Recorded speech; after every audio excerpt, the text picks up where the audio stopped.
Mama talks about horror movies. Ooh. You're just gonna stay there? Just gonna stay there, me. Twinkle, twinkle.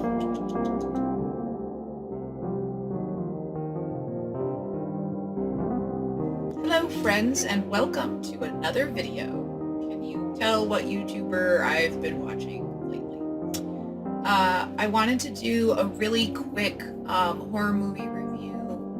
I know I kind of fell off the wagon and didn't do the Iceberg of Horror as promptly as I said I was going to. I still fully intend to, but for today I wanted to do a quick synopsis and discussion of a movie that I do really like, because a new one in the franchise came out, so I started back at the beginning and I want to watch all of them in order.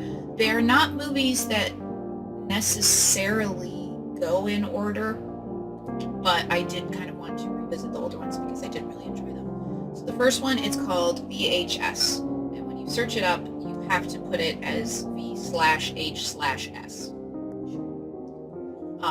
The very first one is the one that I'm going to be talking about today. I'm going to be giving you a synopsis, so spoilers.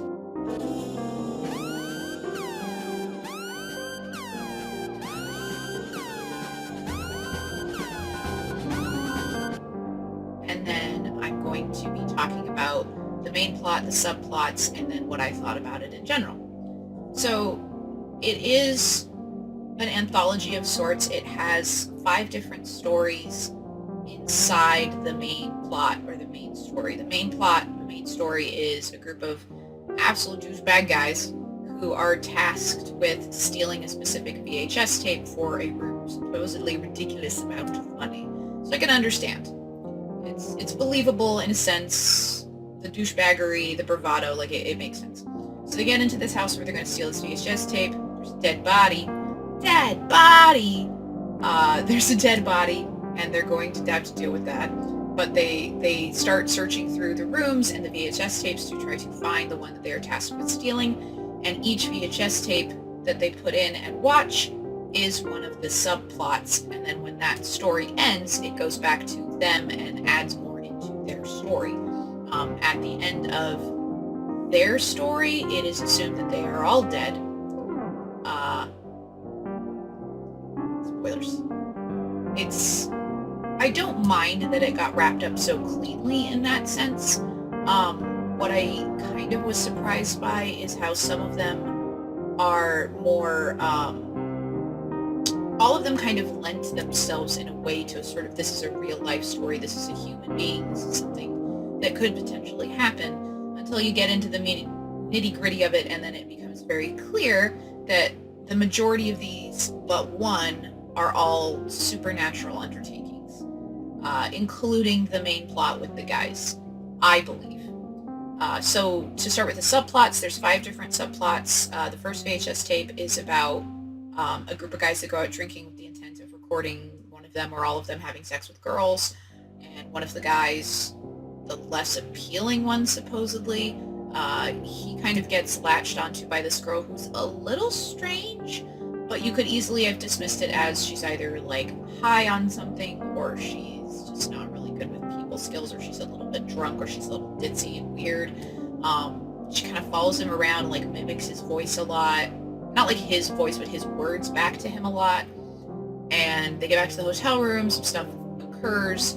She ends up going on like a murder spree and killing everyone around her except for him, and she tries to like follow him and not flirt with him. It goes farther than that. But she makes it very clear that what she wants is sex, and he is unable or unwilling to fulfill it at that point after watching the horrible murder of all of his friends, and then she like picks him up and flies away with him, a la some sort of bat vampire creature. I remember this one sticking with me very specifically because this actress has a very specific look to her face, and it was intriguing. She's an amazing actress, knocked that out of the park. Couldn't take my eyes off of her anytime she was on screen. He also did really well with the cinematography with that one, being that all of these are also sort of found footage, handheld camera-esque. The second subplot is the only one that I would consider not supernatural. It follows a couple who are like not I'm not saying like they are at the end of a relationship. It does feel like they're very new to their relationship, and like he's pushing for certain things that she doesn't want to do. Certain creepy things are happening around them. Money going missing. Somebody asking for a ride that they don't know that was super creepy. Like a whole bunch of stuff that makes him very uncomfortable. But we're trying to see it through her lens, where she's being pushed into things that she's not super thrilled with. But it becomes very clear, like split second at the ending, that she had a side piece girl who came in, murdered him, and then they make out, and it's the end of that subplot. And I was like, I mean, sure, stranger things have happened, but I find that, I don't know, I wasn't very scared by that one. The third one is very supernatural, whereas the other two I felt, and the main plot at this point, none of them felt, I mean, yeah, vampire girl flying off into the air, very supernatural, but the rest of that one, you just thought she was kind of weird, perhaps? So, like, this is the first one that feels really, really supernatural. A group of friends go into the woods. She starts talking about, like, a whole bunch of people got killed in the woods. Kind of, like, jokingly to almost freak her friends out. But then it becomes very clear that there is some sort of killer in the woods, and she came there to use them as, like, a distraction / bait so that she could get revenge for her friends getting murdered. It's a little bit convoluted, but it wasn't bad. The problem was she started trying to film this killer, and he, like, would cause so much static and whatever on the interference on the camera that it became very clear that he's like a supernatural being, and she's using, you know, real world traps and weapons to try to get to him, thinking she can win. And I'm like, if it's supernatural, why do you think regular metal is gonna do anything to him? Like, it doesn't make sense to me in that sort of a way. But that one, you know, and super bloody, but I did really enjoy that one. Like, the beginning of the pacing was a little slow, but the rest of it was really fun getting through, you know, like the different deaths, because it felt like one of those like high school special horror movies where like each person dies in a very specific and weird way. I liked that one. The fourth one is definitely more psychological horror, but I did really enjoy this one. I would consider this one more like Aliens than supernatural. The main girl, it's through her talking to her boyfriend through webcam, which is a very ingenious use of things. She's talking about like her arm hurts and she has a bump on her arm, and she's talking about like she keeps hearing things, and she talked to the landlord because she thinks like maybe a kid died. She does goes through this whole thing where she super believes that it's a ghost. He kind of begrudgingly goes along with it and helps her, you know, do a couple things. But these ghosts, who look just like kids with bad makeup on, that's my only complaint about this one. She gets like knocked out, like super fucking knocked out.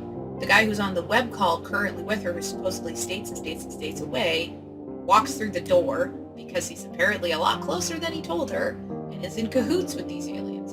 He talks about the bump on her arm being some sort of tracking device, and he needs that to go away because she's been poking at it. He cuts into her back and pulls out an organ. He mentioned something about, so you think there's something human about this one, which was very confusing, and I'm not really clear on how that lines up.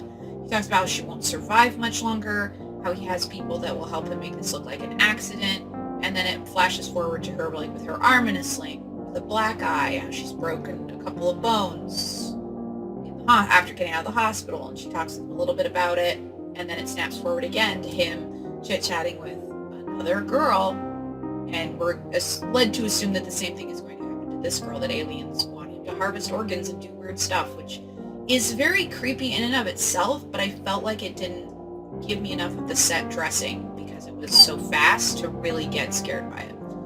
The last one I did really enjoy, the fifth subplot. It's kind of a Halloween one. A group of dumb jocks in like their Halloween costumes are poking around in this house, and they find like a girl all strung up and these old guys around her chanting as if they're supposedly like going to like, I don't know, like exorcise her or something. It's a little unclear, but they're definitely doing something with her that she's unhappy about. They try to get involved. Guys get pulled up into the ceiling. The main guys who are in the house first, they're all still there. There's a couple of running back and forth and attacking the guys that are attacking her. finally our main guys grab the girl, cut her down, like they get her out of there. The house starts going absolutely, like hands coming out of the walls, things are on fire, doors are sealing themselves shut. That one had really good use of CG, I felt like. So they get her out of the house magically. And I'm like, I would assume that she's the one potentially in control of this and is then going to save them and will be grateful for them saving her. Not so, seemingly. So they get her out of the house, she starts like hyperventilating in the car, something goes wrong with the car stops. And they don't even notice the car stopped on train tracks.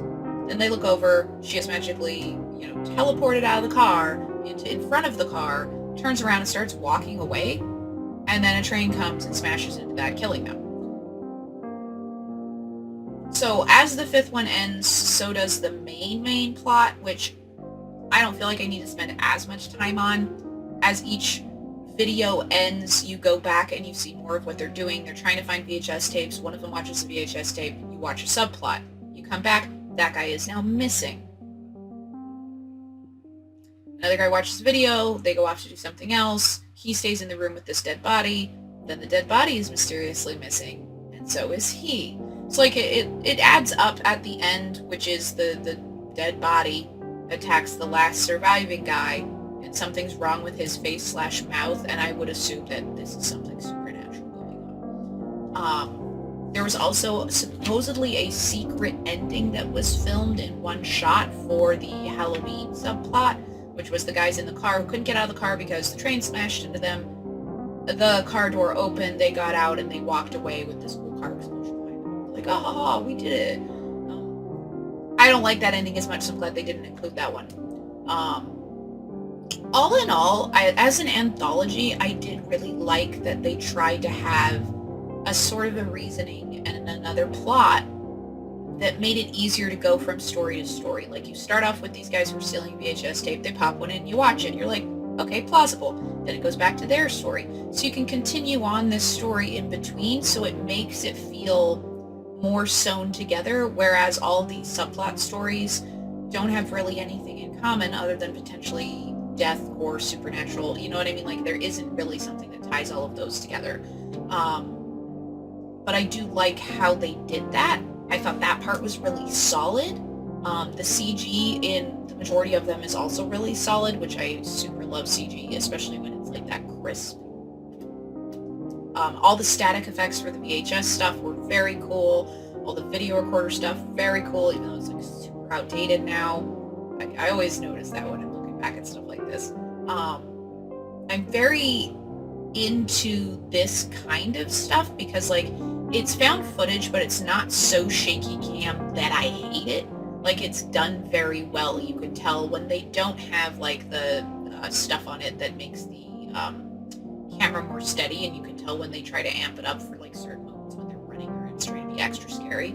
And then for the most part, it was more the visual effects that they were using to try to convey that it was handheld, rather than it being crazy, shaky, whatever, which can get on my nerves. So all in all, I would give the first VHS probably an 8 out of 10 as far as an anthology go. Very memorable, very spooky. Some of it gets under your skin more than others, but I really liked it, and I'm going to continue on through the VHS franchise because there's several more and a new one just came out.